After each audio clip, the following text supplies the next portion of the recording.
Gloire à l'Éternel, notre Dieu, notre Père. Que l'Éternel Dieu vous bénisse, vous remplisse, dans le précieux nom de Yeshua, son Fils bien-aimé, celui qui est appelé le Christ.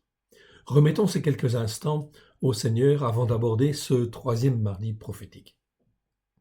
Père très saint, nous te rendons grâce dans le précieux nom de Yeshua.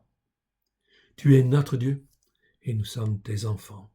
Tu nous as rachetés au prix du sang précieux de ton Fils bien-aimé, Christ Yeshua, à la gloire de ton saint nom, afin que nous puissions être, afin d'échapper à ce monde, afin d'être totalement délivrés, d'être pleinement sauvés, et que tu fasses de nous ton peuple, à la gloire de ton saint nom, dans les temps qui viennent. Nous sommes dans le monde, mais nous ne sommes pas de ce monde. Nous voulons nous attacher à toi, Père très saint, dans le précieux nom de Yeshua, ton Fils bien-aimé, à la gloire de ton saint nom, afin que nous puissions être à droite et à gauche les témoins que toi tu veux à la gloire de ton saint nom. Nous te rendons grâce, tu es notre Dieu et nous sommes tes serviteurs, ou tes esclaves au travers de Christ Yeshua. Esclaves, oui Seigneur, car nous voulons être obéissants et soumis à ta volonté, à la gloire de ton saint nom. Aide-nous, mon Dieu, mon Père, à te faire plaisir. Alléluia. Amen. Que l'Éternel Dieu vous bénisse. Donc, en ce troisième mardi prophétique, nous allons aborder en fait un passage de Marc, le suivant, tout simplement, qui correspond à la 12e paracha, qui aura lieu donc ce Shabbat-là. Et nous allons prendre en fait le passage de Marc, chapitre 13, versets 32 à 37, puis en fait Marc 14, versets 1 à 2, et Marc 14, versets 3 à 9, comme vous le voyez en fait ici à l'écran. Je vous le rappelle, ce passage, on est ici dans les mardis prophétiques, donc dans l'aspect prophétique par rapport à ce qui se passe aujourd'hui, bien évidemment, afin de situer un petit peu les événements.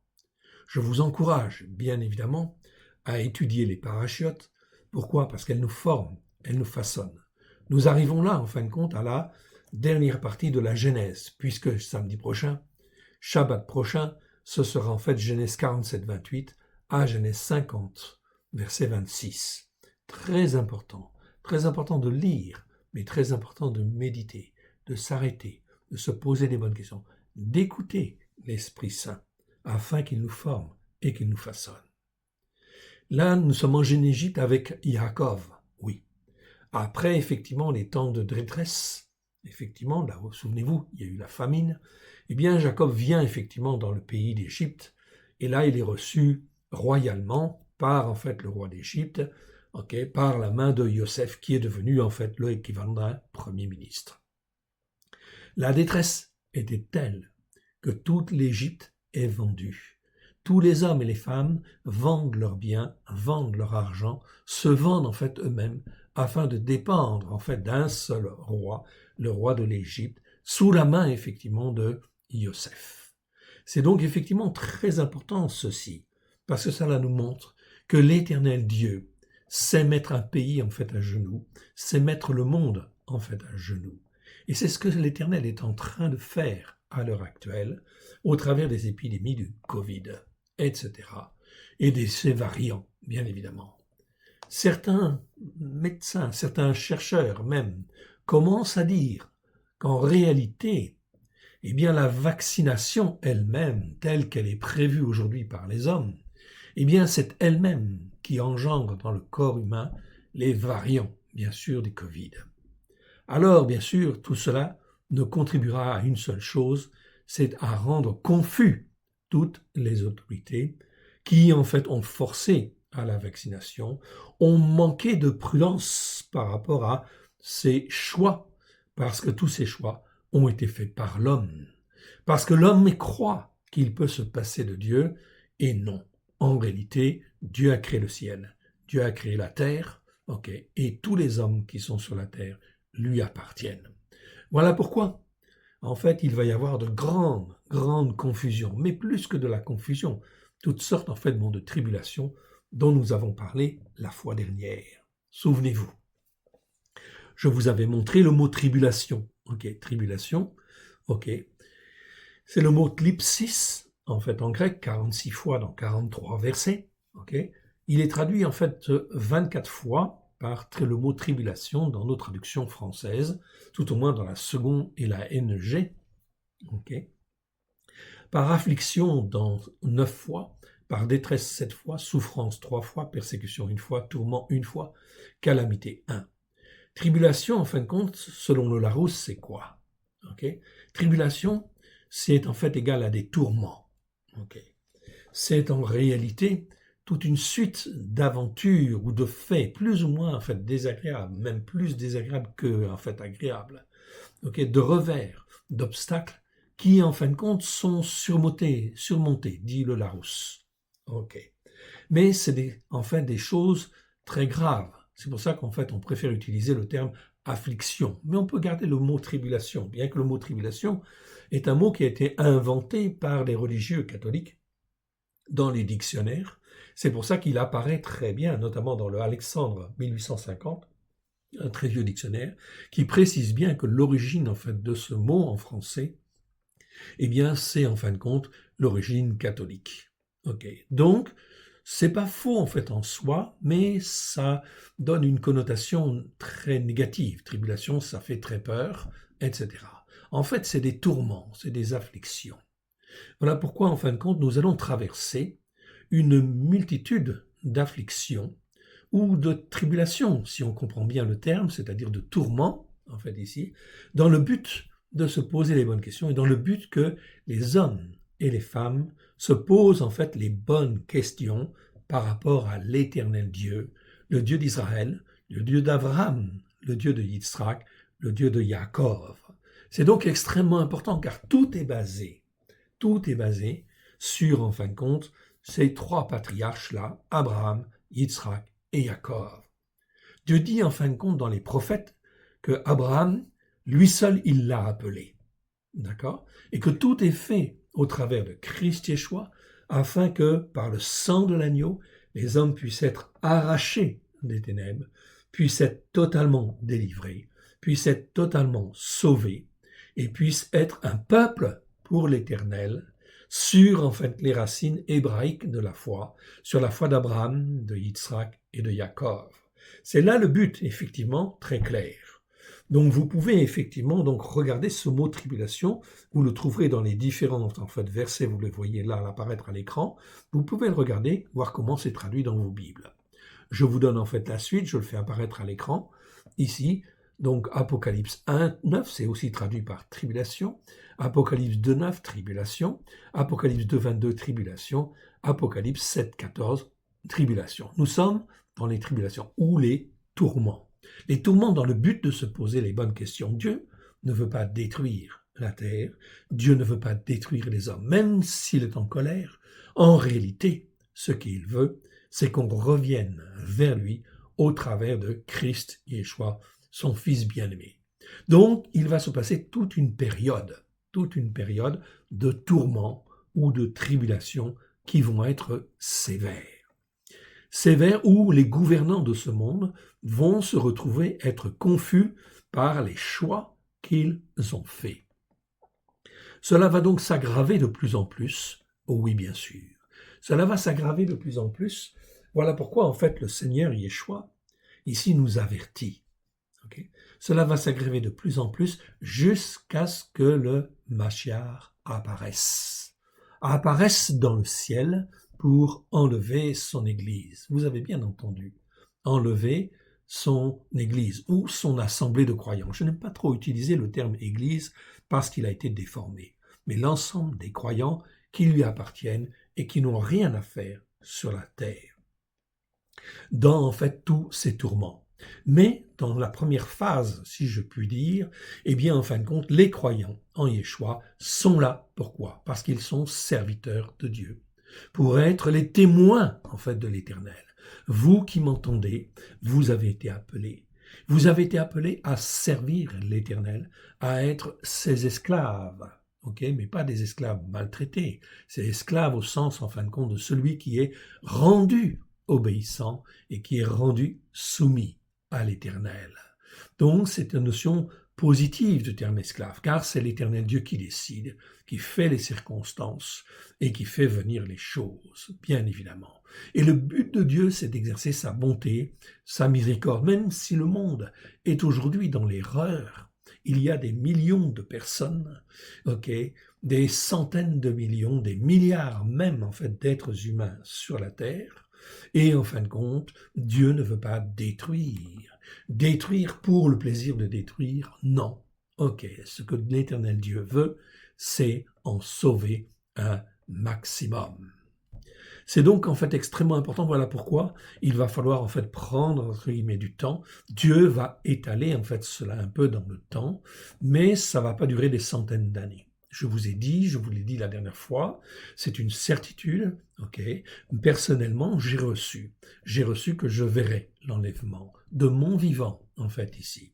Aujourd'hui, j'ai 69 ans, donc je suis déjà en fait assez âgé, mais en réalité, je le sais. C'est une certitude, une conviction, comme si ça allait se passer demain. Donc ça va pas se passer demain en fin de compte, le lendemain d'aujourd'hui, non, mais en fin de compte dans quelques années, oui bien sûr, et nous verrons ces événements-là. Oui, bien sûr.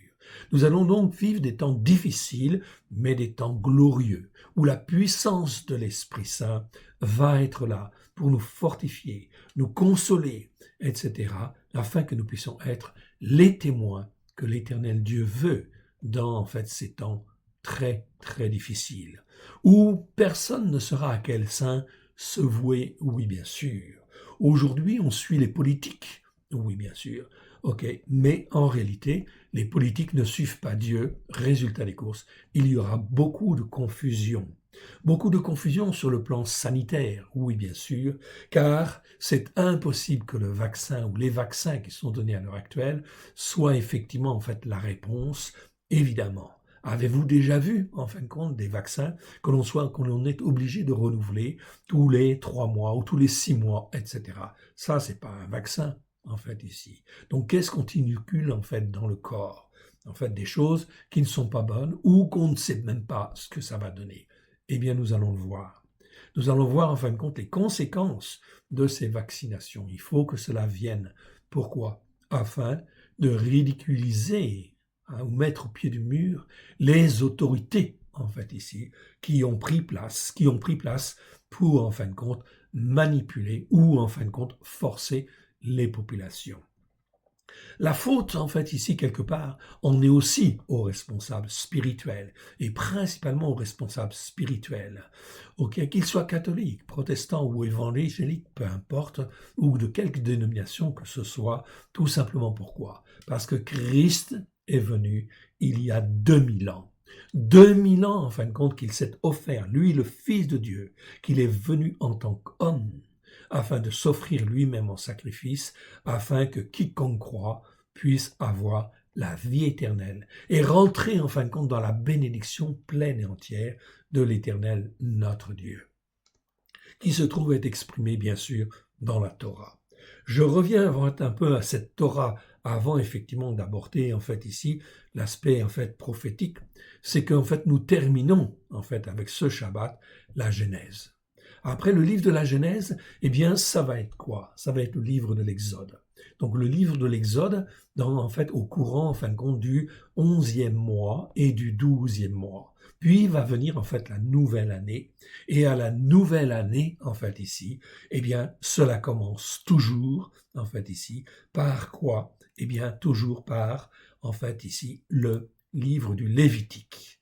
Vous le voyez, en fait, ici, lorsque la nouvelle année sera commencée, le 23 mars 2022, eh bien, en fin de compte, le dernier, en fait, ici, Shabbat, enfin le premier Shabbat de ce premier mois, ici, vous voyez, en fait, ici, premier mois, cela débutera, en fait, ici, comme vous le voyez, en fait, ici, à l'écran, vous le voyez ici, le 23 mars 2022. Le mercredi, effectivement, en fait, ici. Donc, le mardi soir, en fait, ici, c'est effectivement le début de la nouvelle année. Le premier jour de l'année spirituelle, je dis bien l'année spirituelle. C'est bien là que cela commence. Lorsque nous allons en fait ici au Shabbat, nous terminons ici le livre de l'Exode. Exode, chapitre 38, verset 21, au verset, en fait, chapitre 40, verset 38. Et l'on commence tout de suite avec en fait ici la 24e paracha qui commence avec le livre du Lévitique, chapitre 1, verset 1, jusqu'au chapitre 5, verset 26. Donc, le premier mois de l'année, c'est le livre du Lévitique. C'est quoi le livre du Lévitique? Le livre du Lévitique, c'est en fin de compte toutes les procédures, les explications. C'est pas toujours très bien traduit, oui bien sûr, mais c'est très important parce que c'est le livre qui nous permet de nous attacher à Dieu et de rester attaché à Dieu. Mais aussi, en fin de compte, lorsqu'on a péché, on a fait des erreurs, il y a toujours la possibilité, en fait, ici, d'exprimer la miséricorde de Dieu, si il y a, en fait, repentance. S'il y a, en fait, des sacrifices qui sont faits comme il convient, eh bien, effectivement, on peut se raccrocher, en fait, à Dieu et obtenir son pardon. Aujourd'hui, nous n'avons plus besoin de faire tous ces sacrifices, on est bien d'accord, car un sacrifice, en fait, suffit, c'est le sacrifice de Yeshua. De Yeshua qui, en fait, ici, est parfait sur tous les plans.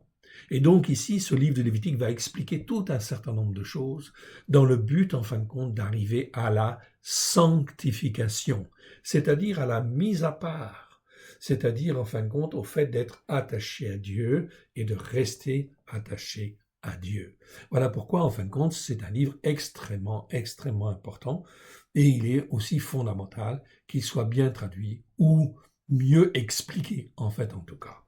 Je reviendrai en fin de compte ici sur en fait ce début d'année. Ce début d'année en fait est donc très important. En fait, ici vous le verrez en fin de compte tout à l'heure, on en reparlera. Et effectivement, je reviens en fin de compte à mon calendrier en fait précédent. Pardon, c'est pas celui-là, c'est celui-là. Où là nous sommes au 10e mois. 10e mois ici, vous le voyez, nous sommes tout en bas en fait ici à droite, nous sommes le dernier Shabbat en fait, ce Shabbat qui vient, c'est la 12e paracha, vous le voyez en fait apparaître en fait ici à l'écran, ok, 12e paracha, attendez, j'ai un petit problème, voilà, ça y est, c'est bon. Ok, j'arrive donc au 12e, voilà, 12e paracha, Vaï, ce sera donc en fait ici le 15 janvier, ok, 2022, 15 janvier 2022. Donc nous terminons en fait ici l'Exode, c'est très bien, c'est une très bonne chose, ok, mais nous sommes préparés. Avec en fait ici les bénédictions qui sont données en fait par Yaakov, où Yaakov bénit Éphraïm, bénit Manassé. Et notamment en bénissant en fait Éphraïm, qu'est-ce qu'il fait en fait? Il bénit Éphraïm, le fils en fait de Yosef, de la main droite, et de la main gauche, il bénit effectivement Manassé. Manassé qui est le premier-né de Yosef. Okay, Éphraïm est le deuxième, effectivement. Mais en réalité, Éphraïm, il est bien dit en fait ici, qu'Éphraïm, en fait ici, la bénédiction sur Éphraïm sera en fin de compte extraordinairement importante, car au travers d'Éphraïm va effectivement se répandre la bénédiction sur toutes les nations. Okay. Donc toutes les nations qui croient, okay, dépendent en réalité d'Éphraïm. Donc ils deviendront quelque part Éphraïm, c'est-à-dire une tribu multination, si je puis dire. Donc il y a une partie Éphraïm qui vient d'Israël, mais il y a une partie en fait d'Éphraïm qui en fait sont des enfants adoptés en fait à part entière, qui font partie des tribus d'Israël aussi, d'une manière pleine entière, au travers de Christ Yeshua, okay, de Yeshua, qui est mort et crucifié il y a 2000 ans, mais il est ressuscité afin que la bénédiction puisse se répandre non seulement sur les Juifs, mais aussi sur toutes les nations. C'est donc extraordinairement important, il faut prendre conscience de cette dimension prophétique, okay, qui est là et qui doit se réaliser, bien évidemment. Ok, donc pour que cela se réalise, il faut que l'Éternel secoue à droite, secoue à gauche, que les hommes et les femmes puissent se poser les bonnes questions. Et l'Éternel Dieu a besoin aussi, en fait, de fils et de filles qui sont sur la terre, mais qui sont bien ancrés sur la Torah, les prophètes et les psaumes pour servir de témoignage. Et oui, mon frère, ma sœur, c'est un appel glorieux, en fait, ici, que l'Éternel Dieu fait, en fait, au travers de Christ Yeshua, au travers, en fin de compte, de la parole de Dieu, et ce sont des choses qui sont écrites, donc ce sont des choses qui sont vraies, donc ce sont des choses qui vont se réaliser. Si il y a de la foi, si il y a des hommes et des femmes qui veulent se lever et marcher par la foi, bien évidemment, dans les promesses que Dieu a faites à Abraham, Yitzhak et Jacob. Donc, cela va prendre forcément un peu de temps. Donc, l'enlèvement, la venue de Christ n'est pas, en fait, forcément pour tout de suite. Encore une fois, cela quand même ira, en fait, relativement vite, puisqu'effectivement, en fait, ici, j'ai personnellement 69 ans, comme je vous l'ai dit tout à l'heure, et je verrai en fin de compte aussi cet enlèvement selon les promesses que l'Éternel Dieu m'a faites. Donc ça, c'est une certitude, mais il faut que les choses se fassent. Il va donc y avoir beaucoup de tribulation, si je puis dire, mais je préfère parler de tourments, d'afflictions, oui, des détresses à droite, des détresses à gauche, oui, comme vous voulez. Vous pouvez appeler ça tribulation aussi, dès lors que vous comprenez que ces tribulations ont un seul but, c'est de secouer les hommes et les femmes, afin qu'ils se tournent vers le seul Dieu unique et vrai, le Dieu d'Abraham, le Dieu d'Israël, le Dieu de Jacob, au travers de Yeshua, en fait, son fils bien-aimé. C'est donc un enjeu stratégique, prophétique, extraordinaire. Est-ce que vous voulez faire partie, en fait, ici, de ce plan merveilleux de salut que l'Éternel Dieu a et nous propose au travers de Christ Yeshua? Pour cela, qu'est-ce que nous devons faire? Eh bien, on va écouter la parole et on va regarder ce qu'il en est, ce qui nous est dit. Voyons maintenant, en fait, ici, la 12e paracha et donc la partie de Marc de ce prochain Shabbat. Yeshua prophétise et il dit, oui, il y aura un enlèvement. Je vais paraître, dit Yeshua, dans les nuées, et j'appellerai en fait les uns et les autres et ils viendront avec moi. Beaucoup de gens disent qu'il n'y a pas d'enlèvement parce qu'ils ne croient pas à l'enlèvement. Je suis désolé. Certains même disent que l'enlèvement, la Bible n'en parle jamais, en fait, ici. Je suis désolé. Enoch, souvenez-vous de Enoch, ou Ranor, si vous voulez dire en hébreu, il a été enlevé, en fait, ici, tellement il plaisait à Dieu.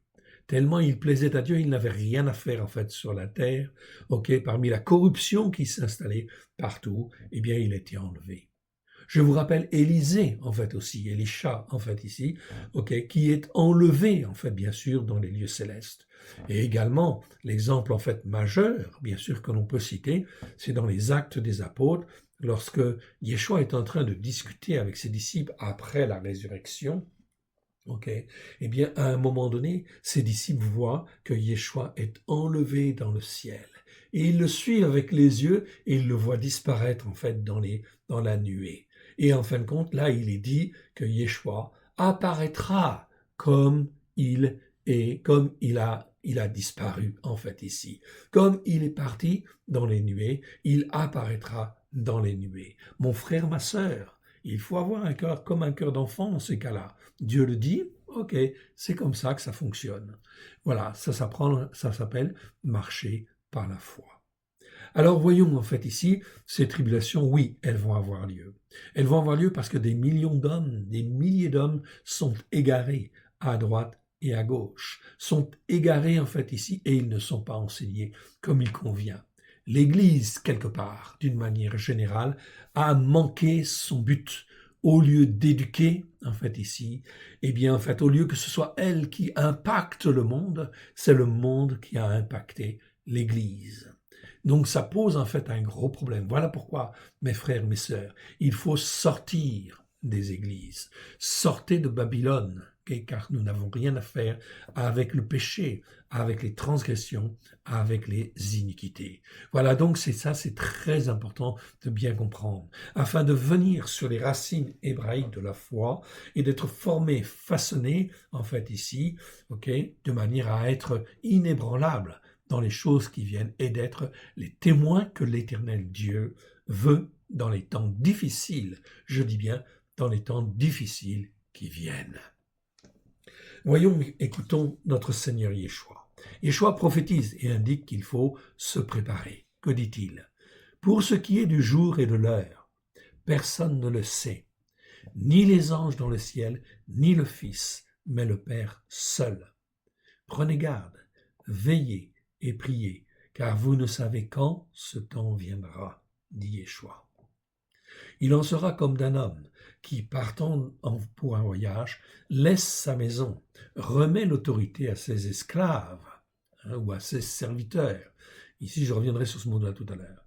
Indique à chacun sa tâche et ordonne au gardien de la porte de veiller. Veillez donc, car vous ne savez quand viendra le Seigneur de la maison, ou le soir, ou au milieu de la nuit, ou au chant du coq, ou le matin. Craignez qu'il ne vous trouve endormi à son arrivée soudaine. Ce que je vous dis à tous, veillez. Donc le Seigneur Yeshua, quand il dit cela, il est avec ses disciples, oui, bien évidemment, il dit cela. Ça fait plus de 2000 ans qu'il a dit cela. Il dit quoi? Il dit veiller. Ça veut dire qu'il faut faire attention, il faut prier, il faut être attentif aux événements, à ce que l'Éternel Dieu est en train de faire au travers de Yeshua, son Fils bien-aimé, ici à droite, ici à gauche, de voir autour de nous ce que l'Éternel Dieu est en train de faire, afin de pouvoir le servir comme il convient.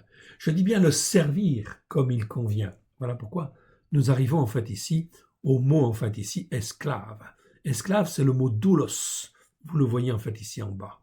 Doulos en fait ici, on peut dire en fait le premier sens, c'est esclave ou c'est un serviteur en fait obéissant et soumis. Dans nos Bibles, c'est toujours traduit en fait par serviteur. Mais il y a d'autres mots pour dire serviteur.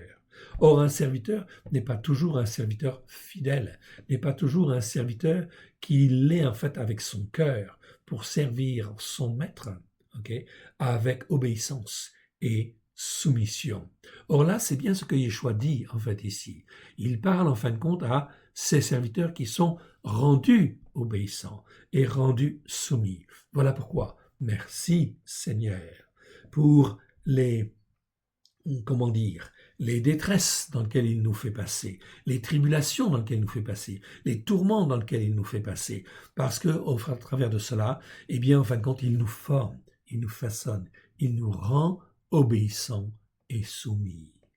Et ce qui est très important dans les temps qui viennent, c'est d'apprendre à être obéissant et soumis, d'une manière fidèle, irréprochable, et d'une manière, en fin de compte, avec beaucoup de persévérance, en fait ici, afin d'être utilisé comme témoin à la gloire de l'Éternel, au travers de Christ Yeshua, celui qui sauve. L'Éternel Dieu veut sauver, et il veut sauver encore aujourd'hui, bien évidemment, au travers, en fin de compte, de Yeshua, son Fils bien-aimé, afin que quiconque croit ait la vie éternelle. C'est un appel, en fait, ici à la repentance. Repentez-vous, car le règne des cieux est proche, ou le règne de Elohim, le seul Dieu unique et vrai, est proche. Oui, bien sûr. On peut le dire de cette manière, ou on peut le dire d'une autre manière. Venez, venez, nous connaissons en fait le chemin de la vie au travers de Yeshua, celui qui est appelé le Christ. Non pas effectivement le Christ chrétien, ou le Christ en fait ici, qui fait partie d'une théologie de remplacement. Non, le Christ qui est ancré sur la Torah, les prophètes et les psaumes, qui écoute la Torah, qui l'explique avec grâce et vérité.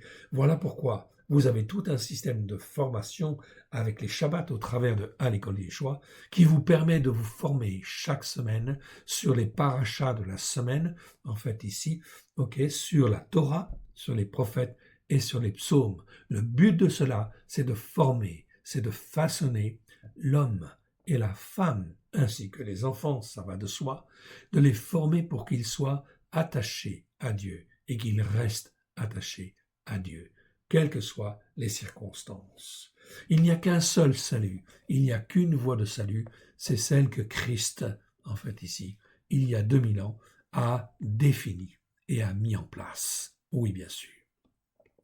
Donc, c'est très important de veiller. Si je vais voir dans d'autres passages, comme par exemple, en fait, ici, vous le voyez. Je ne sais pas si je pourrais, en fait, tous les voir. Je ne pense pas.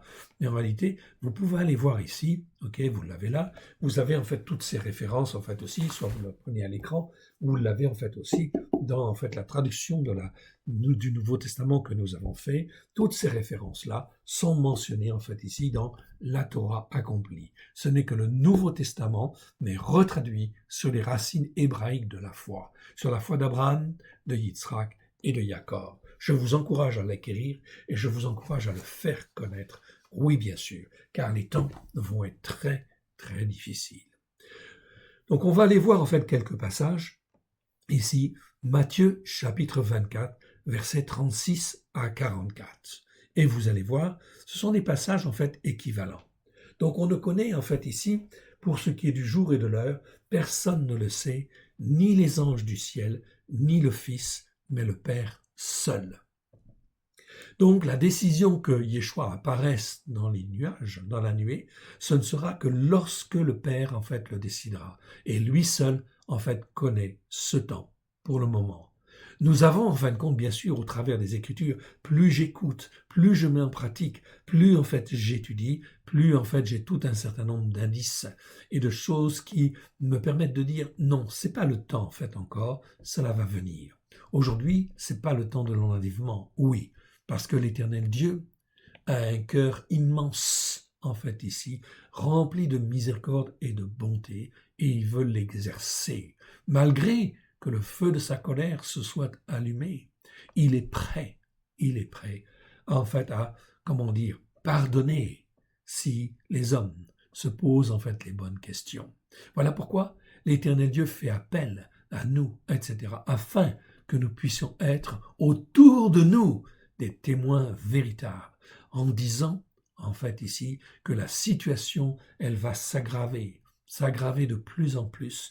Il va y avoir beaucoup de confusion au niveau sanitaire, de confusion au niveau social, en fait aussi, au niveau des élections. Vous voyez les élections qui apparaissent, en fait, bientôt en France.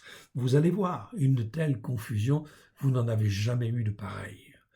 Et en fin de compte, ce sera effectivement la confusion sur le plan économique, en fait aussi, sur le plan politique, bien sûr, et bien sûr social, en fait aussi. Cela donc, en fait, présage des choses, en fait, mauvaises. Mais il ne faut pas s'arrêter là. Ce qui est important, c'est de s'attacher, en fait, à Dieu et de faire sa volonté, d'être les témoins que lui veut, là où il le veut, comme il le veut. Amen. Le jour, en fin de compte, pendant ce temps-là, nous sommes en train de travailler avec Yeshua, qui lui, en fait, aussi est à l'œuvre afin de former, façonner, mais non pas comme les catholiques l'ont fait, non pas comme les protestants l'ont fait, non pas comme les évangéliques l'ont fait, ou toute autre dénomination, non, mais venir sur la foi d'Abraham, de Yitzhak et de Jacob, sur la Torah pleine de grâce et de vérité, où là, bien sûr, on écoute et on met en pratique, semaine après semaine. Dès lors que quelqu'un commence à vouloir se repentir, l'Éternel Dieu regarde. Il sonde les cœurs, il sonde les reins, peu importe son niveau. Il va le prendre par la main, il va le former, il va le façonner par son esprit. Personne ne sait mieux, en fin de compte, que Dieu faire grandir, faire pousser, faire porter du fruit. Bien sûr, il est Dieu. C'est notre Dieu.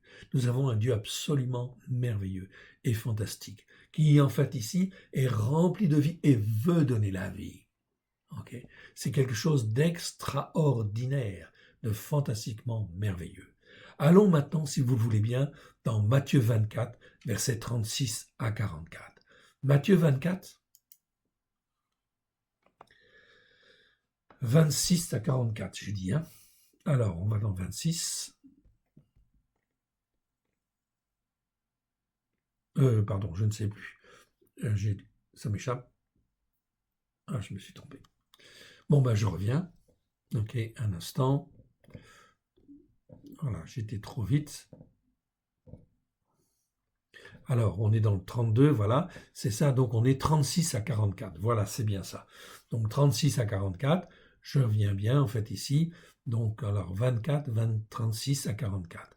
24, 36 à 44. Voilà, donc je prends le passage qui nous intéresse. 36, voilà. Ok. Yeshua ici dans ce passage de Matthieu, ici 24, 36 à 44, eh bien nous lisons ceci. Yeshua avertit de rester ferme et de rester vigilant. C'est là, en fin de compte, justement, notre préoccupation. Comment nous devons faire? Eh bien, il faut, en fait, ici, quelque part, se discipliner. Bien sûr, à faire les fêtes de l'Éternel, à faire, en fait, ici, les études des parachutes, évidemment, afin de s'entretenir, car, en fin de compte, même si j'ai déjà étudié, eh bien, quand je relis, en fait, ici, quand je repasse sur un passage, ok, vous pouvez être assuré en fait ici que le Saint-Esprit va vous montrer des choses que vous n'aviez pas vues en fait avant, bien évidemment. Et c'est ça qui est extrêmement important. Pour ce qui est du jour et de l'heure, personne ne le sait, ni les anges des cieux, ni le Fils, mais le Père seul. Donc cela veut dire que Yeshua ne sait même pas en fait encore quand est-ce que ça va se déclencher, quand l'enlèvement va se déclencher. Mais c'est pas l'enlèvement qui est important. Ce qui est important, c'est de se préparer, de se former, de se façonner en fait ici au travers en fait de la parole de Dieu et en fait ici au travers de Christ Yeshua à la gloire de l'Éternel Dieu. Verset 37. Ce qui arriva du temps de Noé, arrivera même à l'avènement du Ben Adam. Donc au temps de Noé. Noé, enfin d'ici, vous savez, c'est le déluge. Le mal était tellement répandu sur la terre que tous les hommes, en fait ici, eh bien, ne pensaient qu'au mal. Okay. Résultat des courses, Dieu envoie le déluge. Malgré les avertissements, Noé en fait a construit son arche et ça a duré en fin de compte relativement longtemps puisque ça a duré 120 ans à peu près. Oui, à cette époque-là, il vivait plusieurs centaines d'années. Noé a vécu plus de 900 ans. Donc ici, en fait ici, Noé, pendant plus de 120 ans, eh bien, en construisant l'arche, en fait, sur, en fait, ici, un endroit où il n'y avait pas d'eau, effectivement, eh bien, cela servait, en fait, de témoignage. Oui, le déluge va venir. Pourquoi? À cause de la méchanceté qui est sur la terre, etc. Et donc, Dieu s'est servi, en fait, de Noé pour, en fin de compte, servir de témoignage. Mais au lieu, en fin de compte, d'écouter et de, en fait, ici, plier le genou, les hommes se sont endurcis, etc. Et ils sont endurcis à tel point qu'ils se sont même moqués, en fait, ici, de Noé. Et quand le déluge est arrivé, eh bien, ils ont été très surpris. Parce qu'ils étaient occupés, en fait, ici, à manger. Verset 38, car dans les jours qui précèdent le déluge, les hommes mangeaient et buvaient, se mariaient et mariaient leurs enfants, jusqu'au jour où Noach entra dans l'arche. Ils ne se doutèrent de rien jusqu'à ce que le déluge vienne et les emporte tous. Il en sera de même à l'avènement du Ben Adam, c'est-à-dire du Fils de l'homme. Mais en réalité, Ben en hébreu c'est fils, on est bien d'accord. Mais ici, en fin de compte, nous disons Ben Adam. Pourquoi? Parce qu'en fin de compte, ici, le Fils de l'homme, c'est pas n'importe quel Fils de l'homme. Je le précise d'une manière très claire. Pourquoi? Parce que j'ai entendu en fait des pasteurs qui faisaient des prédications en fin de compte très sophistiquées sur le terme de Fils de l'homme, etc. Mais c'était tout et n'importe quoi. En réalité, pourquoi Yeshua s'appelle le Ben Adam, c'est-à-dire le Fils de l'homme? Adam, c'est l'homme terrestre, l'homme qui est né de la terre. Parce que Yeshua, en fait, il est fils de Dieu et en fait, il est venu en tant qu'homme. Il a été fait homme comme un autre homme, comme un Adam, en fait, tout simplement, en fait, ici, comme un homme terrestre. Donc, en fait, ici, on va seulement rajouter devant le mot Adam l'article A-H-A, tout simplement parce que c'est le Adam par excellence. Okay? Il n'a pas de père physique, si je puis dire, okay? Puisque c'est le Saint-Esprit qui a conçu, en fait, ici, Yeshua, dans le ventre, en fait, ici, de Myriam. Myriam, je dis pas Marie, je dis Myriam. Myriam, qui est une jeune fille hébreu, en fait, ici, juive, qui était très pratiquante, qui écoutait la Torah et la mettait en pratique et qui était très zélée, obéissante et soumise. Quand elle a vu ce que, en fait, ici, on a fait d'elle, okay, une femme idolâtre, Marie, en fait, ici, qui est devenue la Vierge Marie chez les catholiques, mais c'est une abomination devant l'Éternel. une abomination devant l'Éternel, à tel point que cette abomination fait que beaucoup de gens prient la Vierge Marie, soi-disant, en fait ici, c'est-à-dire une idole quelque part, plutôt que de prier Yeshua, ou de prier le Père, ou de prier le Saint-Esprit. Donc là, on est dans l'idolâtrie pleine entière. On a remplacé en fait ici ce que Dieu en fait voulait faire, effectivement, au travers de Christ Yeshua, on a focalisé en fait les gens sur la Vierge Marie, soi-disant qu'elle sauve, etc. La Vierge Marie en fait ne sauve pas en fait ici. Non, elle est une femme juive en fait ici qui est sauvée, oui bien sûr, parce qu'elle fait partie en fait, des élus, à n'en pas douter. La Bible dit dans les Actes qu'elle était irréprochable, comme Yosef, comme en fait ici, irréprochable en regard de la Torah. Même chose avec Zacharie et Élisabeth, les parents, en fin de compte, de Jean le Baptiste. C'est écrit, ils étaient irréprochables en regard de la Torah. Mon frère, ma sœur, tout cela sont des témoignages et des exemples. Nous devons être irréprochables. Donc Ben Adam, c'est aussi en fait le terme qui est utilisé en fait ici par Dieu dans en fait un des versets. Je crois que c'est un des psaumes, si ma mémoire est bonne, je ne sais plus en fait exactement lequel, où il est dit en fin de compte, Dieu s'est choisi un homme, sur la terre.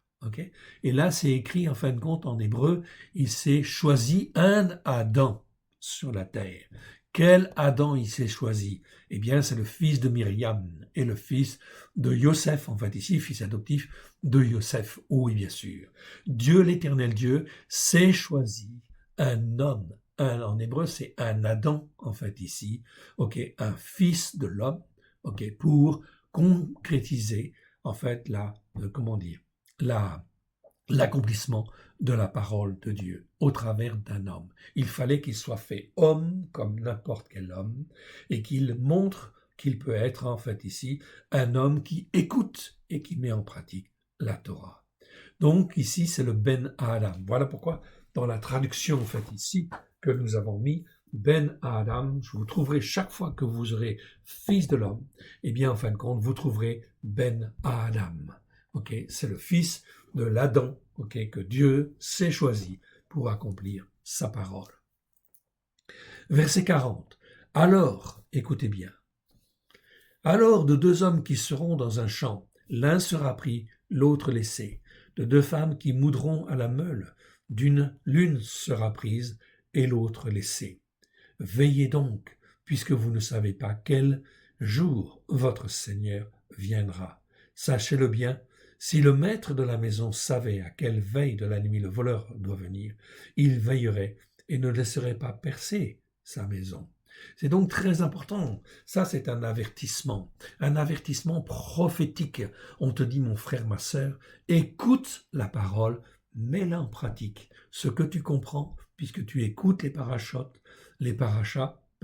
au pluriel, eh bien, commence à les mettre en pratique. Commence à mettre en pratique à la gloire de l'Éternel. Tout cela va contribuer à développer le lien entre ton cœur et le cœur de Dieu au travers de Christ Yeshua, afin que l'attachement à Dieu soit de plus en plus ferme, de plus en plus inébranlable, et que tu ne te poses plus, en fin de compte, de questions, de remises en question, inutiles.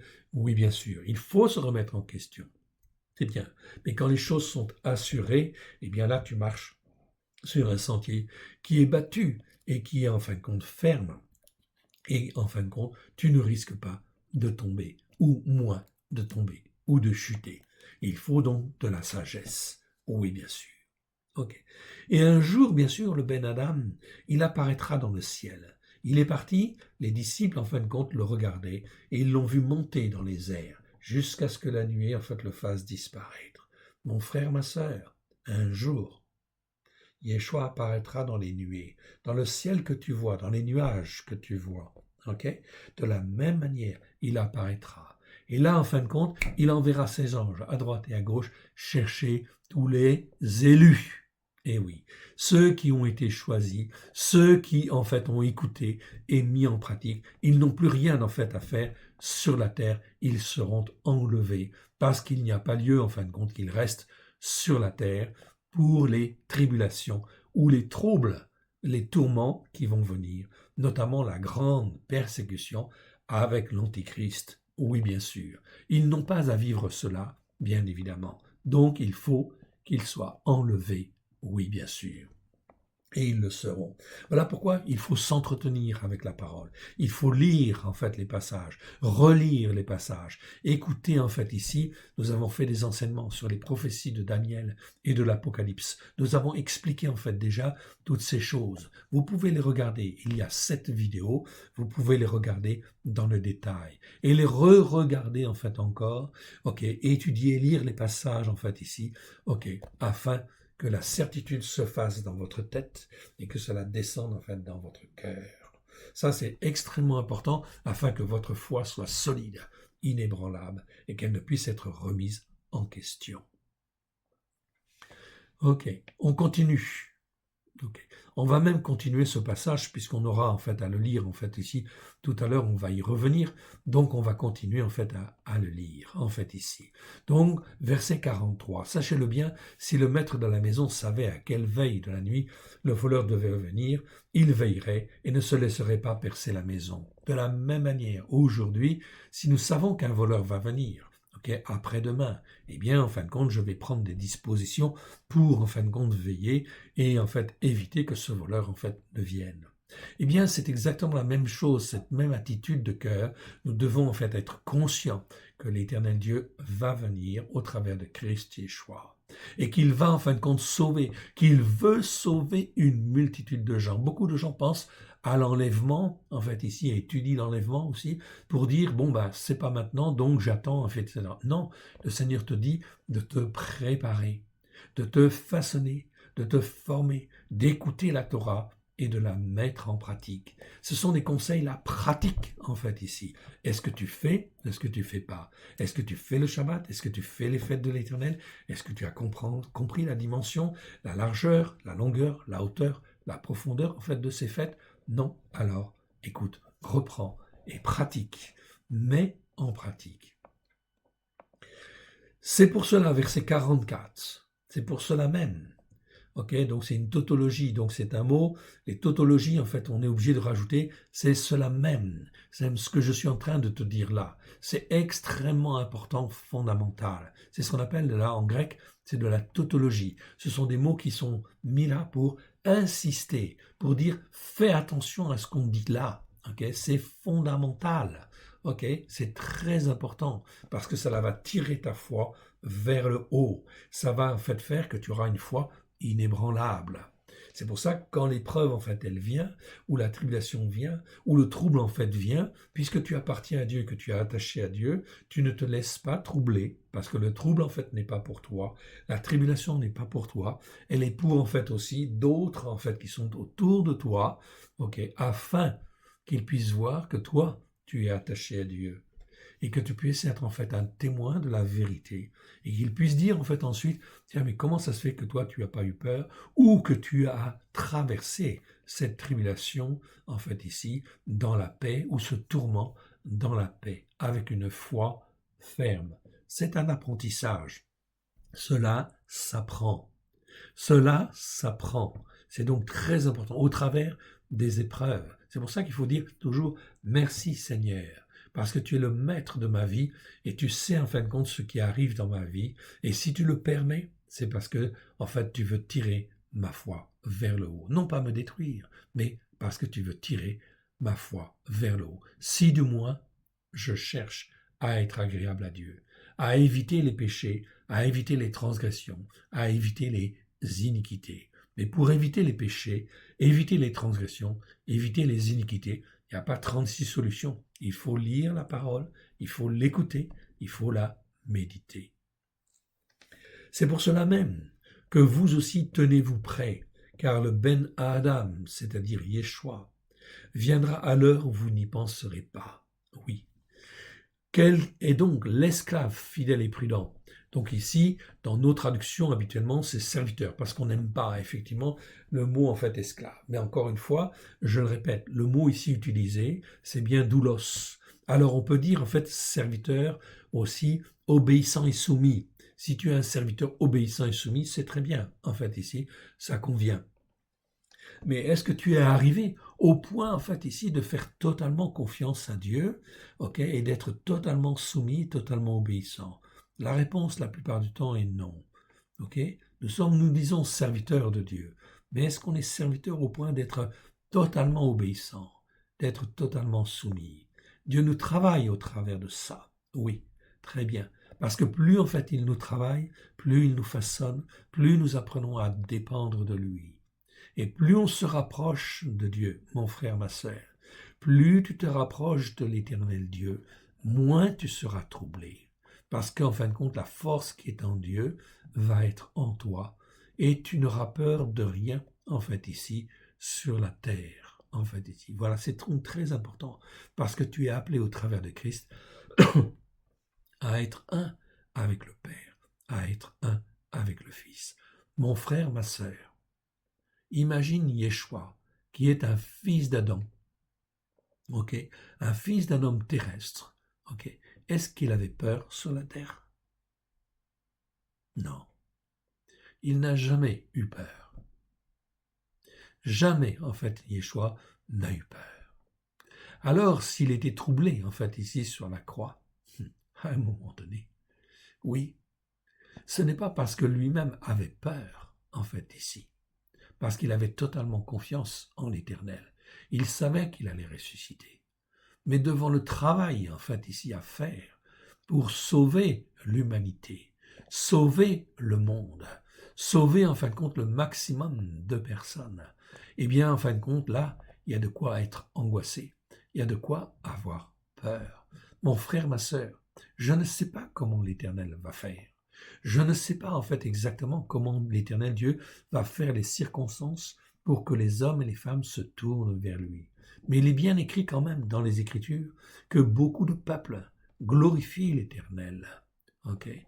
Donc ça veut dire qu'ils sont venus, ils se sont repentis, okay. Ils sont venus vers Dieu. Donc Dieu va faire les circonstances qui nous paraissent à nous hommes incroyables, mais qui en réalité n'ont qu'un seul but, c'est de sauver en fait ici le maximum d'hommes, de femmes et d'enfants en fait ici dans le monde.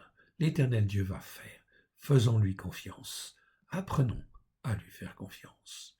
Verset 45, pardon. Quel est donc l'esclave fidèle et prudent que son Seigneur a établi sur ses gens pour leur donner la nourriture au temps convenable? Donc il s'agit de donner, en fait ici, à ceux qui sont autour de nous, en fait ici, la nourriture convenable, au temps qui convient. Oui, bien sûr. Heureux cet esclave que son Seigneur à son arrivée, trouvera faisant ainsi. Donc là, c'est extrêmement important. Le Seigneur, en fait, nous enseigne sur ce que nous avons à faire. C'est d'aider, en fin de compte, ici, les uns et les autres à venir sur sa Torah, de l'écouter et de la mettre en pratique. Que moi, je l'écoute et que je la mette en pratique, c'est une chose. Mais que j'enseigne, en fait, aux autres en disant, en fin de compte, non, c'est ça qu'il faut faire. Parce que Dieu a dit. Dieu a dit qu'il fallait faire le Shabbat. Dieu a dit qu'il fallait faire les fêtes de l'Éternel. Alors, c'est exactement ce qu'il faut dire. Et ce qu'il faut enseigner, en fait, ici, c'est donner à manger à ceux qui ont faim. Heureux cet esclave que son Seigneur, à son arrivée, trouvera faisant ainsi. Verset 47. Amen. Amen, je vous dis, il l'établira sur tous ses biens. Verset 48. Mais si c'est un méchant esclave, méchant, c'est kakos, en fait, ici. Donc, c'est l'homme qui n'obéit pas. Kakos, c'est le mauvais, c'est le méchant. En fait, ici. C'est le contraire de bon, agathos, en fait, ici. Bon, en grec, c'est agathos. Ici, méchant, c'est kakos. Mais c'est pas, en fait, il y a un autre mot méchant, en fait, ici. Ok, en grec, c'est poneros. Mais là, c'est méchant sous l'influence du malin. Bon, c'est pas ce mot-là, en fait, ici. C'est méchant, c'est-à-dire, en fait, il est personnellement, en fait, ici, méchant. C'est sa nature, en fait. Il ne veut pas écouter, il ne veut pas mettre en pratique. Si c'est un méchant esclave, ou un méchant serviteur, mais je préfère dire esclave parce que le mot grec doulos, ça veut dire d'abord esclave, c'est-à-dire le serviteur obéissant et soumis. Si c'est un méchant esclave, qui dit en lui-même « Mon Seigneur tarde à venir ». Okay? Eh bien, en fait, s'il se met à battre ses compagnons de service, s'il mange et boit avec les ivrognes, le Seigneur de cet esclave, le maître de cet esclave, Yeshua, en fait, ici viendra, le jour où il ne s'y attend pas et à l'heure qu'il ne connaît pas. Voilà donc pourquoi les jugements de Dieu doivent se faire. Il faut donc laisser le temps, en fait, aussi à l'Éternel Dieu. Il faut donc s'entretenir pendant ce temps-là, se détacher, en fait, des choses de ce monde pour dire que nous sommes dans le monde, mais nous ne sommes pas de ce monde. Okay. Nous appartenons, en fait, à l'Éternel Dieu au travers de Christ Yeshua. Comme Yeshua était dans le monde, il n'était pas de ce monde. De la même manière, nous devons apprendre. C'est un apprentissage.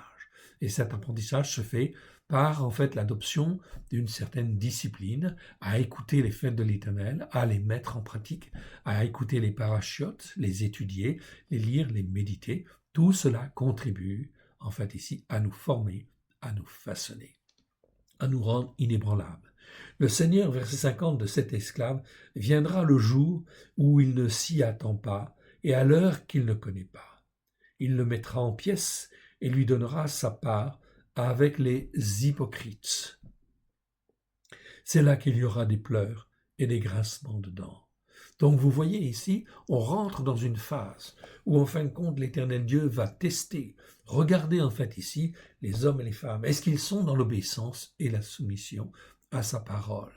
Et en fin de compte, s'ils sont responsables quelque part, eh bien en fin de compte ici, eh bien ils ont intérêt à faire attention. Oui, bien sûr, parce que Dieu leur a donné en fait ici quelque part des talents. Oui. Et est-ce que ces talents, qu'est-ce qu'ils ont fait avec ces talents? Est-ce qu'ils les ont fait fructifier? Okay. Ou est-ce qu'en fait ils l'ont mis, comme le dernier en fin de compte, à la banque, en fait ici, en disant « Seigneur, je te redonne le talent que tu m'as donné, je n'ai rien fait, mais en réalité, en fin de compte ici, je n'ai pas perdu le talent que tu m'as donné. » Et le Seigneur lui dit, en fait ici, que ce n'était pas ce qu'il fallait faire. Ce qu'il fallait faire, c'était en fait parler autour de soi, témoigner. Il le mettra en pièces et lui donnera sa part avec les hypocrites. En grec, hypocrites. Ça veut dire quoi, hypocrites? Hypocrites, vous voyez, c'est un petit E en fait ici. C'est un mot qui existe 20 fois. Ça veut dire en fin de compte qui joue une comédie.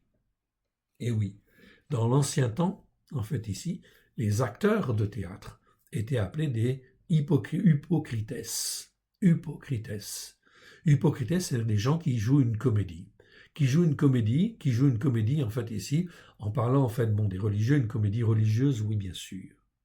On joue, en fait, une comédie religieuse, on a des règles, on s'est mis, en fait, un certain nombre de règles, et puis, en fin de compte, eh bien, on respecte ces règles-là, mais on ne respecte pas les règles de Dieu, en fait, ici. Une des premières choses, nous venons de sortir, en fait, ici, des fêtes de fin d'année, ok. La raison, en fait, est claire, comment dire, l'explication est très claire. Est-ce que je suis un hypocrite devant Dieu ou pas? La réponse, eh bien, nous l'avons. Est-ce que nous avons fait Noël ou pas Noël? Noël est-il une fête de l'Éternel ou une fête, en fait, ici, parmi les nations? Est-ce qu'on a joué la comédie? Donc, on a été comme un hypocrite, quelque part.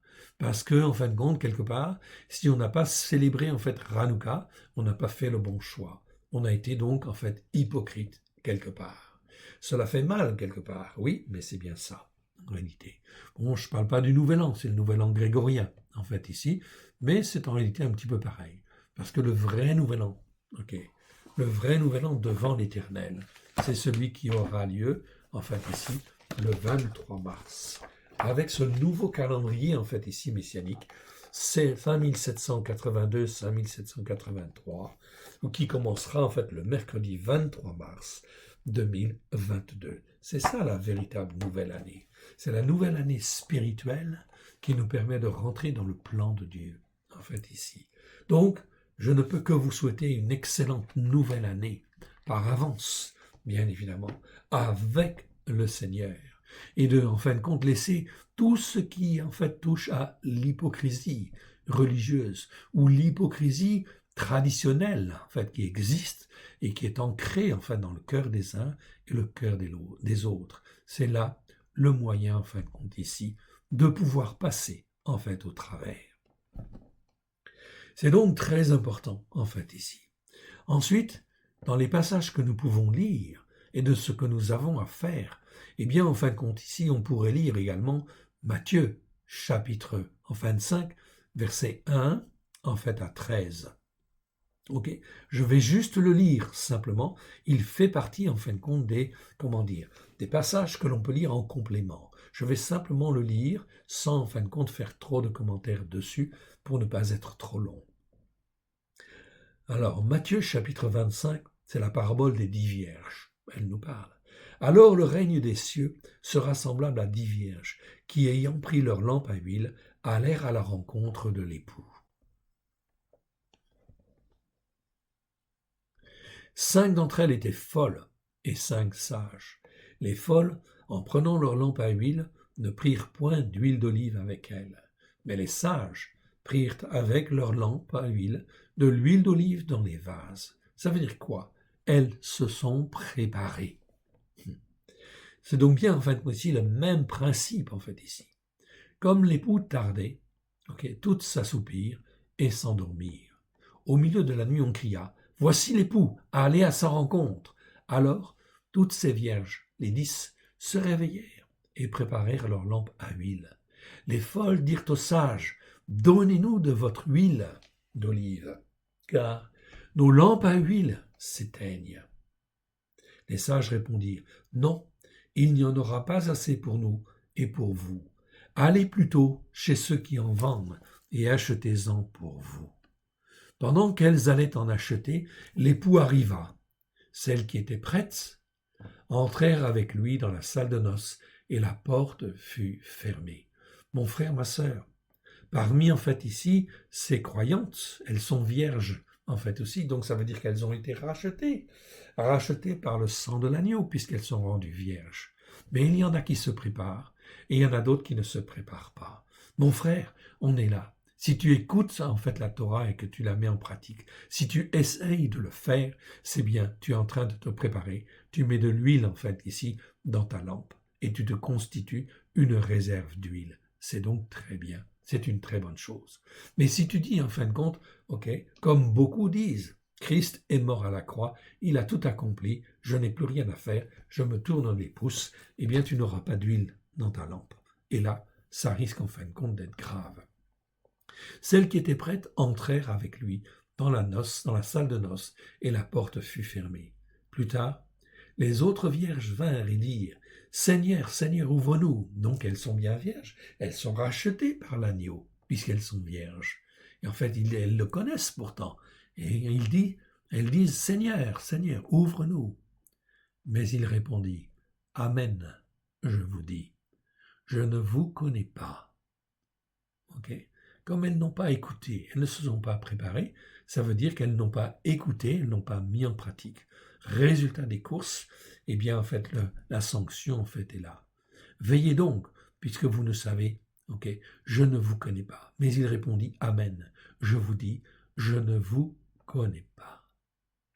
Veillez donc, puisque vous ne savez ni le jour ni l'heure où le Ben Adam viendra.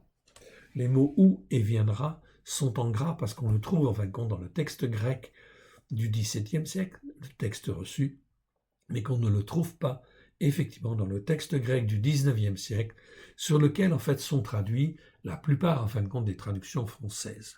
C'est bien dommage, car en fin de compte ici dans certains versets, eh bien c'est des mots en fait clés et des mots en fait vraiment très forts. Veillez donc, puisque vous ne savez ni le jour ni l'heure où le Ben Adam viendra. Donc le Seigneur nous exhorte ici d'une manière très claire à mettre en pratique et en fin de compte à suivre en fin de compte semaine après semaine, à s'entretenir en fait ici. Voilà pourquoi je vous encourage à acquérir bien sûr ce calendrier messianique du roi David qui commence le 23 mars 2022. Vous pouvez avoir gratuitement aussi le calendrier actuel. Vous pouvez donc commencer avant si vous le voulez, mais ne manquez pas la prochaine année spirituelle. Et faites-la connaître aussi aux autres, à droite et à gauche, autour de vous, afin que les hommes et les femmes puissent avoir l'opportunité d'être sauvés et de se poser les bonnes questions, de se repentir, car il convient de dire « Repentez-vous, car le règne des cieux est proche. » Ou le règne de Elohim dans certains versets. Ok.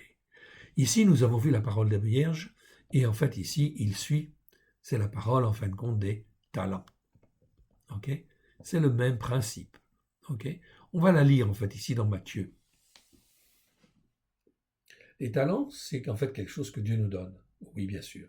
Là, c'est la forme de talent, de l'argent, en fait, ici, mais ça peut être des talents, en fait, des dons que Dieu nous donne. C'est pareil. C'est très important. Qu'est-ce que tu vas faire des talents que Dieu te donne? Ok. Il en sera comme d'un homme qui, partant pour un voyage, appela ses esclaves et leur remit ses biens. Même chose, en fait, ici. Ses esclaves. Dans nos Bibles, c'est traduit serviteurs. Ok. Et c'est toujours le mot doulos. Donc, je rappelle, doulos, ça nous parle d'esclaves obéissants et soumis. Il donna 5 talents à l'un.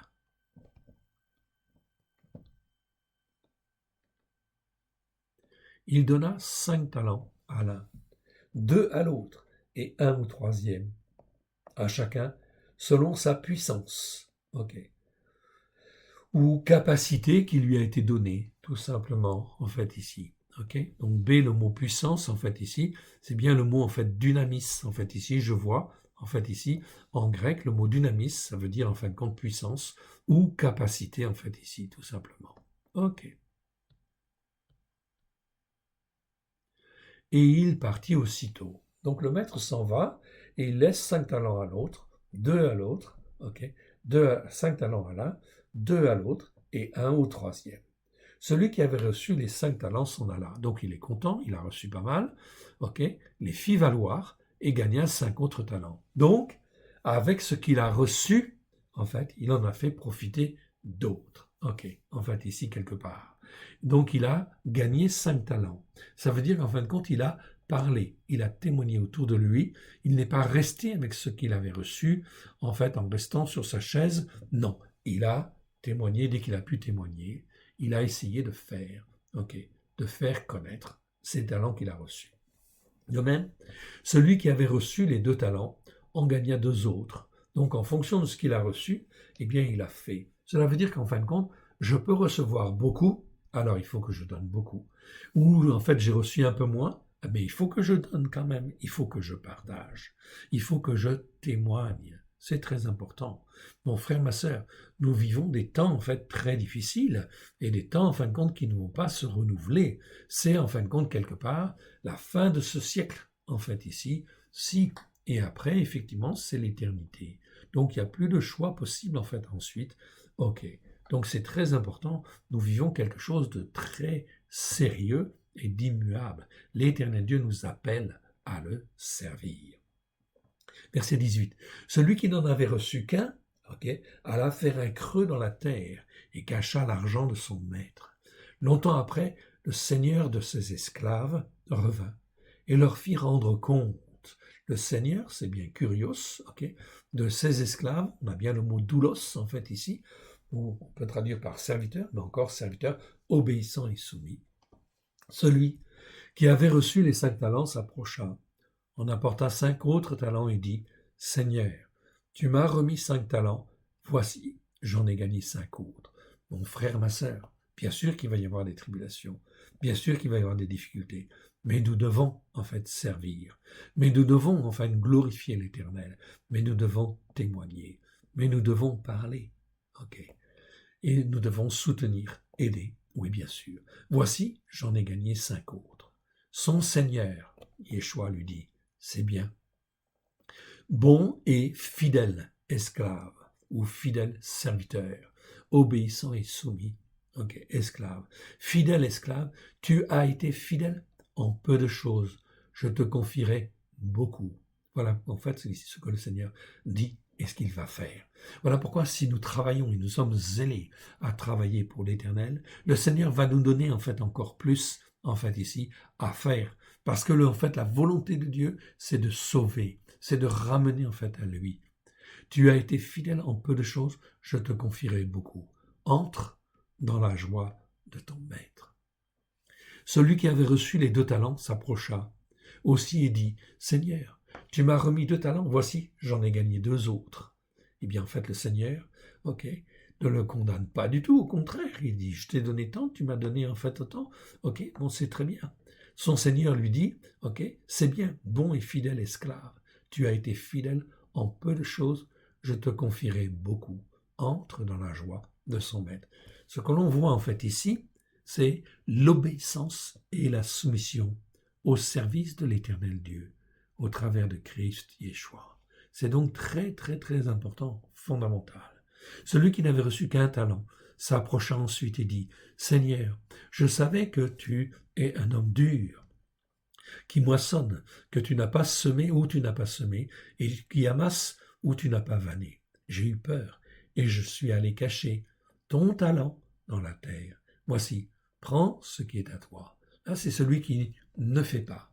Il ne fait pas la volonté de Dieu quelque part. Il a reçu, mais en fait ici, ça ne produit rien pour Dieu, en fait ici. Donc, en fait, il s'enorgueillit, en fait ici, quelque part. Il vit sa vie comme il a envie, etc. Et alors, en fait ici, le Seigneur, qu'est-ce qu'il lui dit? Son Seigneur lui répondit, esclave. Donc, serviteur. Il lui dit, en fait, ici, tu es mon serviteur, mais tu es celui qui doit obéir et qui doit se soumettre. Il lui dit, en fin de compte, esclave, méchant sous l'influence du malin. Oh là! Et paresseux. Ici, c'est pas simplement méchant, c'est pas simplement mauvais.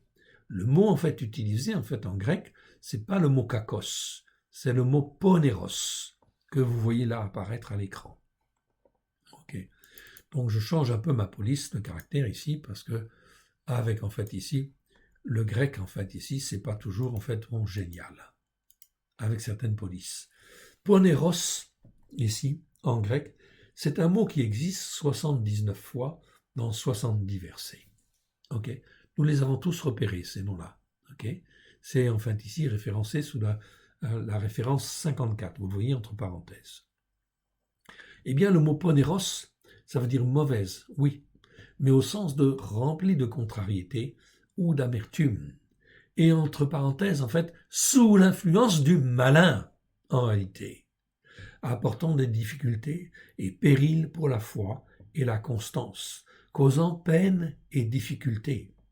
Dans la version second NG, 17 versets traduisent ce mot par le malin, en fait, ici, directement. 17 versets. Mais en réalité, si je ne traduis pas par le malin, en fait ici, il faut que je dise méchant sous l'influence du malin. Mon frère, ma sœur, c'est toujours la conséquence de la désobéissance ou enfin de l'insoumission. Voilà pourquoi il est extrêmement important d'apprendre en fait à obéir et d'être entièrement soumis à l'Éternel afin de ne pas être sous l'influence en fait du malin. Si on veille et qu'on fait attention à être obéissant et soumis à l'Éternel, tu peux être assuré que l'Éternel Dieu va te garder et jamais en fin de compte tu ne seras sous l'influence en fin de compte du malin. C'est impossible.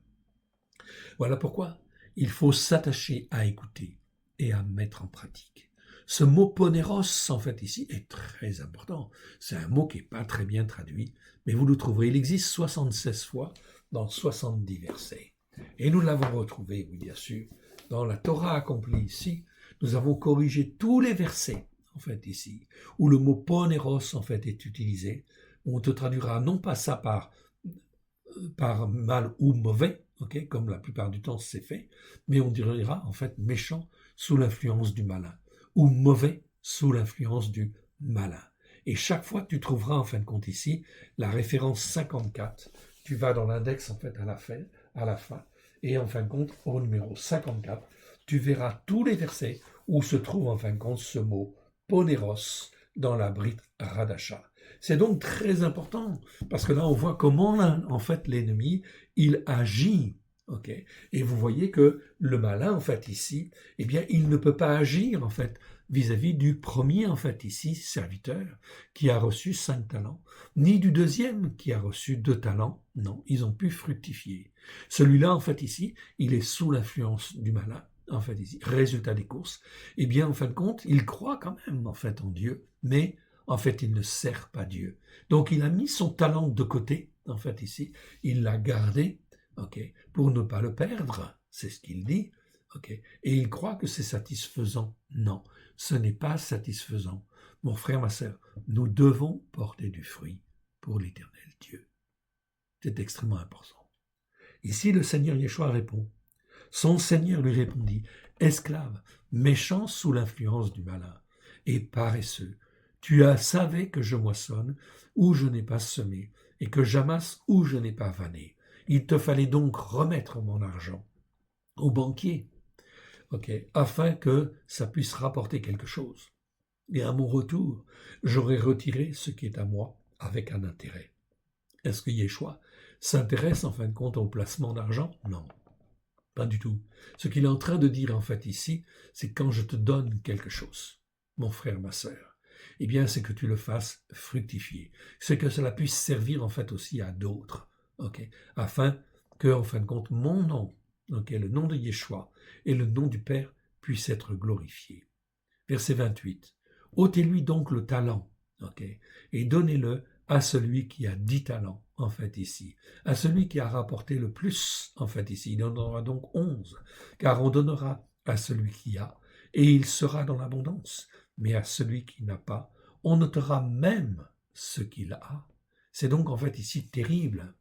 Et l'esclave non indispensable, ici, areios, ou bon à rien, ou inutile, en fait ici, jetez-le dans les ténèbres du dehors, où il y aura des pleurs et des grincements de dents. Mon frère, ma sœur, c'est donc en fait ici quelque chose de très clair. Nous avons une mission, nous avons un travail en fait à faire sur la terre, et nous devons témoigner en fin de compte pour l'Éternel. Je reviens donc à mon chapitre 13 de Marc. Maintenant,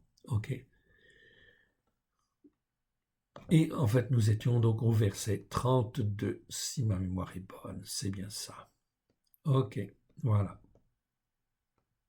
Nous avons donc lu la première partie, en fait, ici. 32, verset 37. Et nous arrivons au chapitre, en fait, 14. Je ne vais pas, en fin de compte, étudier trop longtemps pour ne pas faire une vidéo trop longue. Ici, la suite, en fait, ici, donc on devrait lire Marc, chapitre 14, verset 1 jusqu'au verset 9. On va le lire, et je vais faire 2-3 petits commentaires quand même dessus, c'est très important. Donc, l'Éternel Dieu nous appelle à nous préparer, à rentrer dans l'obéissance, rentrer dans la soumission. Mon frère, ma sœur, nous sommes en fin de compte 2 mois avant la nouvelle année. La prochaine fête, c'est la fête de la Pâque, oui bien sûr. On va voir dans le calendrier, nous sommes là donc le 10e mois. Donc, pendant, en fin de compte, ici, les 2 mois qui suivent, eh bien, en fin de compte, avant la mise en place de cette nouvelle année spirituelle, il y a donc le 11e mois et le 12e mois. Pendant le 11e mois et le 12e mois, on va étudier le livre de l'Exode. Le livre de l'Exode qui, en fait, ici, nous montre, nous prépare d'une manière, en fait, inévitable, nous prépare à être forts, à sortir, à aller vers le pays de la promesse. Les enfants d'Israël sont en Égypte et ils vont sortir à main forte et à bras étendus. Parce que l'Éternel est tout-puissant. Voilà, donc nous avons 2 mois pour nous préparer à cette nouvelle année. À cette nouvelle année, donc en étudiant bien en fait l'Exode semaine après semaine, afin de se fortifier, d'être exhorté et afin de comprendre que l'Éternel Dieu est tout-puissant. Il peut faire venir des plaies et il va faire venir des plaies sur la terre. Mais elles n'étaient pas pour les enfants d'Israël, même s'ils étaient en Égypte, ils étaient protégés. De la même manière, les plaies qui viennent, les détresses qui viennent, les tribulations qui viennent, les tourments qui viennent, ne sont pas pour les enfants d'Israël. Mais il convient d'être prudent, en fait ici, et d'être sage, mais de témoigner et de faire les œuvres que l'Éternel Dieu, en fait, a préparées d'avance. Donc il convient de se préparer, en fait ici, au travers de l'Exode, avant effectivement cette nouvelle année qui débutera le 23 mars 2022, comme je l'ai dit et je l'ai répété. Ce premier mois de l'année nouvelle, en fait ici, qui commence le 23 mars 2022, eh bien vous le voyez en fait ici, le 5 avril, en fait ici, au soir, ce sera la Pâque de l'Éternel. Je vous encourage donc à découvrir ces fêtes de l'Éternel. 3 fêtes de l'Éternel, ok, qui sont donc très importantes. La Pâque de l'Éternel, elle aura lieu donc le mardi soir 5 avril 2022 et ce sera Pessah, effectivement, le lendemain, en fait aussi, toute la journée. Mais aussi le premier jour de Ragamatzot. Ragamatzot, c'est quoi? C'est le premier jour des pains sans levain. Oui, bien sûr. Selon l'interprétation messianique, oui, bien sûr, on est bien d'accord, mais qui est très, très, très importante. Donc la fête de Pessah, vous la voyez, vous avez des petits guides, en fait, comme ceci, que vous trouverez sur notre site, qui en fait sont des résumés, en fait ici en 60 pages. Eh bien nous avons même en fait ici tout un système qui permet en fin de compte de pratiquer la fête, d'écouter et de mettre en pratique tout simplement avec un cœur simple. Je fais ce que je comprends, oui bien sûr, mais je le fais. Et je fais le repas de la Pâque. Donc je vous encourage en fait à célébrer le 5 avril au soir, mardi 5 avril au soir, à célébrer cette Pâque. Cette Pâque est notamment dans laquelle on va lever 4 coupes qui correspondent en fait à Exode chapitre 6, verset 7. Okay, vous trouverez tous les versets en fait là-dedans, en fait ici. Dans ce verset 6 et 7 de Exode 6, eh bien en fin de compte, Dieu dit en fin de compte qu'il va t'arracher en fait aux ténèbres. Oui, qu'il va en fin de compte te délivrer en fait ici, qu'il va te sauver en fait ici, et qu'il va te prendre en fait pour être son peuple. 4 verbes très importants dans Exode chapitre 6, versets 6 à 7. Et effectivement, au travers de ces 4 verbes, Dieu montre en fait sa toute puissance pour nous arracher des ténèbres, pour nous arracher de ce monde, de toutes les plaies, les tribulations, les tourments qui peuvent venir, afin que nous puissions être à lui, en fait, ici, afin que notre foi puisse être tirée vers le haut. À l'occasion, en fin de compte, de cette fête de la Pâque, eh bien, on va lever 4 coupes. Donc, il y a la première coupe qui sera la coupe d'affranchissement, la deuxième coupe, la coupe des délivrances, la troisième coupe, la coupe du salut, c'est celle que Yeshua prit lors de la repas de la Pâque qu'il fit avec ses disciples, c'est la coupe du salut, la troisième coupe, et la quatrième coupe, c'est la coupe, en fin de compte, où, en fait, il fait de nous, en fait, ici, son peuple. Donc, il nous forme, il nous façonne, cela prend du temps, bien évidemment, mais en réalité, cette fête de Pâques est très, très, très, très importante. Donc, je vous encourage à la découvrir. Vous la trouverez sur notre site www.alécoledeyeshua.com. Vous avez aussi sur notre chaîne YouTube alécoledeyeshua.com. Vous avez aussi les vidéos sur cette fête de Pâques. Ne la manquez pas. À partir du lendemain, 6 avril, donc ce sera le 15e jour en fin de compte du premier mois, débute en fait la fête des pains sans levain, Rag Hamatzot. Donc, on met en fin de compte dehors de la maison tout ce qui est levain, oui bien sûr, et on le fait d'une manière pratique. Tout le pain levé, tout ce qui a en fin de compte de la levure, on le met dehors. Tout ce qui est bière, etc., tout ce qui a fermenté, on le met dehors.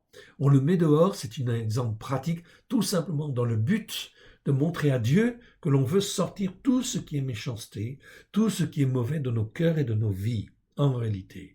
Donc il faut le faire aussi concrètement, tout simplement pour dire à Dieu, je fais comme ceci dans ma maison et je veux que ma maison spirituelle soit aussi nettoyée de tout ce qui est malice, de tout ce qui est méchanceté. Paul va le dire dans les Actes. Le levain, c'est l'image de la méchanceté, l'image de la malice, etc. Vous avez donc ensuite le Shabbat, bien évidemment, où l'on étudiera en fait la 25e paracha, qui en fait sera Lévitique chapitre 6, 1 à Lévitique chapitre 8, 36. C'est le Shabbat qui se trouve dans la fête des pains sans levain. Mais ce qui est très important, c'est que le lendemain, mon frère, ma sœur, c'est le lendemain, en fin de compte, du 7e Shabbat. C'est là le 7e Shabbat. Et donc le lendemain du 7e Shabbat, c'est-à-dire le 10 avril 2022, ce sera le 19e jour de ce premier mois. Eh bien, ce sera en fin de compte le lendemain du Shabbat qui suit la fête de la Pâque. C'est donc autrement dit la fête des prémices. Je vous encourage donc à découvrir la fête des prémices. C'est la fête en réalité de la résurrection. C'est là que notre Seigneur Yeshua est ressuscité. Il est ressuscité en réalité le samedi, après 15 heures. Comme il est mort en fin de compte le comment dire, le jour, en fin de compte, du 6 avril, c'était le 15e jour, en fin de compte, du premier mois. Il est mort à 15 heures, donc 3 nuits et 3 jours dans le tombeau. Il est ressuscité à la fin du Shabbat, en fait, qui suit, c'est-à-dire après 15 heures. Ça fera 3 jours et 3 nuits, tout simplement. Donc on explique tout ceci, ça veut dire que le lendemain matin, le lendemain du Shabbat qui suit la fête de Pessah, eh bien c'est la fête des prémices. Les servantes vont effectivement au tombeau et elles constatent la résurrection de Yeshua, et Yeshua est les prémices de la vie, les prémices de la puissance de la vie sur la mort, en fait, ici. Voilà pourquoi c'est en fait la fête des prémices, c'est la fête de la résurrection. Je vous encourage à découvrir cette fête-là et à célébrer cette fête-là, à vous préparer pour que cette fête puisse être célébrée comme il convient à la gloire de l'Éternel. Tout dépend de ce que l'on veut. Est-ce qu'on veut rentrer en fin de compte dans la puissance de la foi au travers de Christ Yeshua? Oui ou non, le Seigneur est là pour nous préparer en fait à cette année glorieuse, en fait ici de témoignage à la gloire de son Saint-Nom. Je vous encourage donc, ce petit livret, même chose, sur la fête des prémices, vous pouvez le trouver sur notre site www.lecoledeyeshua.com. Vous pouvez aussi trouver en fait ici les vidéos concernant effectivement cette fête sur en fait la chaîne YouTube qui s'appelle À l'école de Yeshua. En complément de ces 2 fêtes, vous pouvez en fait aussi étudier les 7 fêtes de l'Éternel. C'est un petit livret qui nous parle des 7 fêtes de l'Éternel. Cela montre en fait qu'une femme, lorsqu'elle enfante un enfant, eh bien elle le fait selon un certain cycle. Et ce cycle-là, mon frère, ma sœur, que la femme soit de quelque nation, qu'elle soit blanche, qu'elle soit noire, qu'elle soit de couleur jaune, etc., ou en fait ici, peu importe, en fait ici, eh bien, quelle que soit son origine, un enfant, en fait, met 9 mois et 10 jours, dans le ventre d'une maman. Dieu est en train de tisser l'enfant selon, effectivement, un certain rythme, et en fin de compte, ce rythme-là, c'est exactement le rythme des fêtes de l'Éternel. Mon frère, ma sœur, quand un enfant naît, c'est un témoignage, en fin de compte, de la puissance de Dieu, de la puissance de la Torah, car il naît selon le cycle des fêtes de l'Éternel. Donc, toute l'humanité, quand elle considère les choses que Dieu fait, peut avoir en fait le témoignage, en fin de compte, que Dieu a.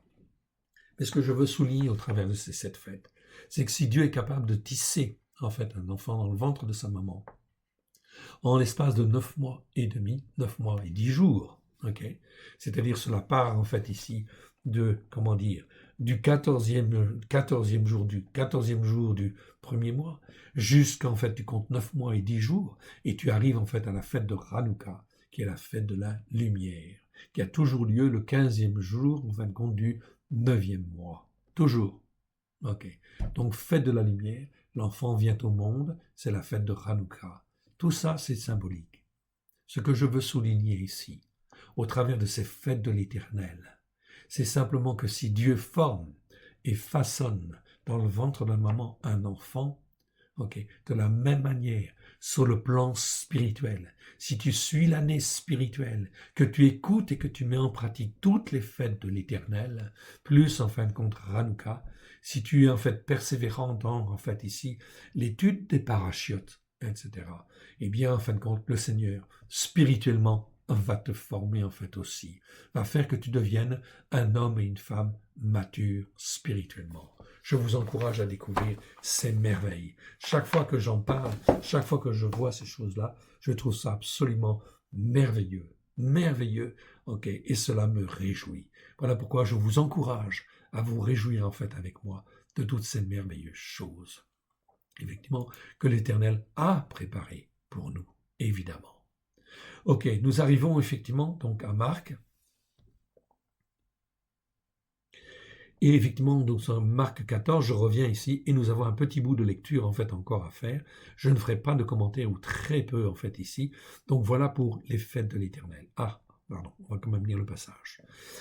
Pessah et la fête des pains sans levain devaient avoir lieu 2 jours après. Les Rachei Kohanim et les Sophrim cherchaient le moyen d'arrêter Yeshua par des paroles en fait ici trompeuses et de le faire mourir, car il disait que cela ne soit pas pendant la fête, afin qu'il n'y ait pas de tumulte parmi les peuples. Donc je vous encourage à étudier ces fêtes, à vous préparer, oui bien sûr. Yeshua sera honoré, est honoré, sera honoré. Donc ici, c'est le dernier passage, je vais simplement le lire. Donc comme Yeshua était à Beth Ania, dans la maison de Chiméon le lépreux, une femme entra pendant qu'il se trouvait à table. Elle tenait un vase d'albâtre qui renfermait un parfum de nard pur, de grand prix. Et ayant rompu le vase, elle répandit le parfum sur la tête de Yeshua. Quelques-uns exprimèrent entre eux leur indignation. À quoi bon perdre ce parfum-là? On aurait pu vendre celui-ci plus de 300 deniers et les donner aux mendiants. Ils s'irritèrent contre cette femme.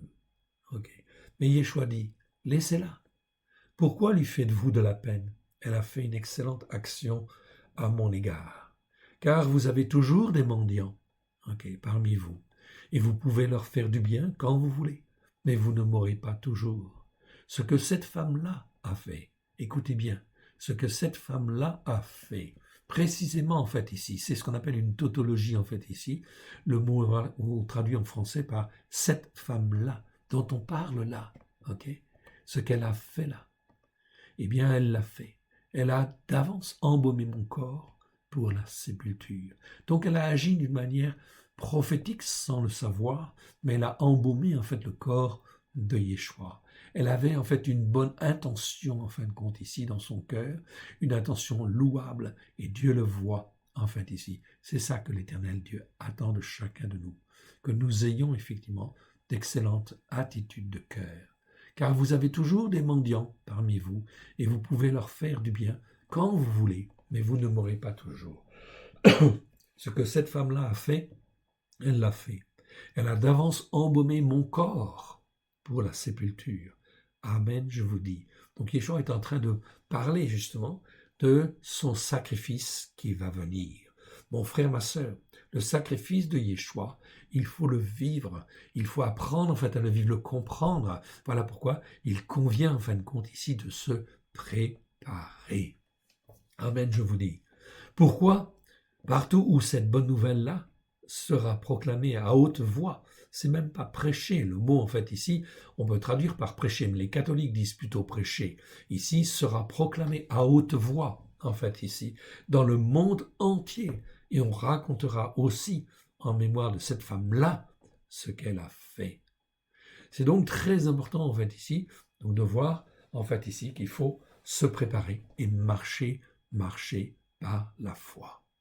Beth Ania, c'est le nom où Yeshua se trouve là.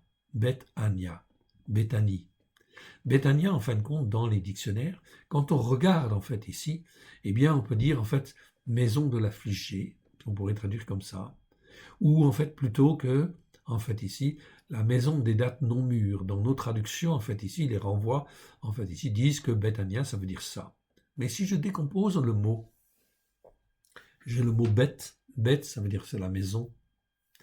Anne, ou Annie, c'est le malheureux, le pauvre, l'humble. L'affligé, oui, d'accord. Mais celui qui est humble. Et Yah, c'est le nom de Dieu. Donc on pourrait dire que ce nom-là, c'est comme si ça nous parlait de la maison de ceux qui sont humbles devant Dieu. Voilà mon frère, ma sœur. Nous terminons sur cette définition de Bethania, où c'est la maison, de ceux qui sont humbles devant Dieu.